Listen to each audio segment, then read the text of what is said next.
Hello, everybody. Thank you for returning to our YouTube channel. I am Brian with Technology United for Ukraine. We're a nonprofit organization that brings innovative technologies to Ukrainian people and Ukrainian military. If you'd like to be a part of us, you're a scientist, engineer, technologist, or just somebody who wants to help our organization out, the link is in the description. Please sign up with us and help us make a difference, which we already are. And by the way, I have some big news coming out. We're going to be a little bit less clandestine, I guess you can say, about what we're doing. You'll see who our partners are in Ukraine, and many exciting things will be shown. All right, let's get into what happened here in the area of Servisk, this little city here. So in this area here, there's been a bit of fighting going on between the Russians and Ukrainians, and the Russians were pushed back. So they were pushed back. They've struggled a lot in this area, especially. I mean, we can go back a few years, probably 2 years ago, when this area first fell.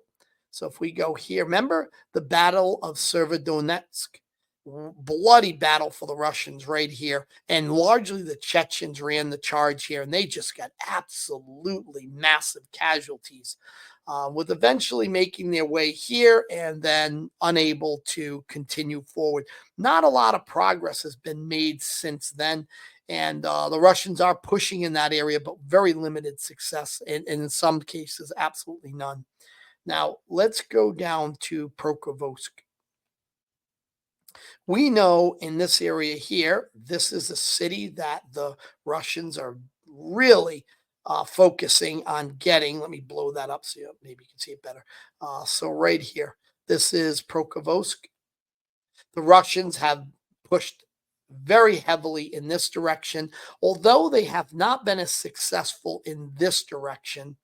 But as we know how they work, right? We know that they're basically going to do this. Let me move this here. They're going to bring their troops in this direction here, and then continue in this direction, and then close off this area and basically take over this city. And that's been a goal. I'm sorry, right here, this city right here. This has been their goal, but with massive losses have been absolutely catastrophic in this area for them. The Ukrainians are pulling back to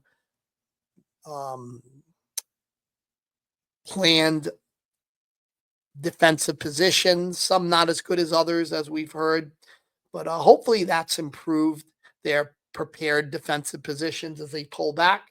But let's look at the timeline. I'm going to go backwards. So we're going back a little couple weeks and now going forward. You can see that progress as they move up.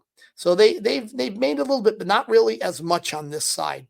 Then the last thing I want to talk about is right down here. All right, let me right here. So as we know, the Russians have been attempting to cross over the Dnipro River to get at the city of Kherson. This is a big goal of theirs. It was an absolute disaster. They've been pushing and lost a significant amount of troops trying to cross this. But we do know they're also hitting Kherson with a lot of artillery, causing a lot of civilian casualties.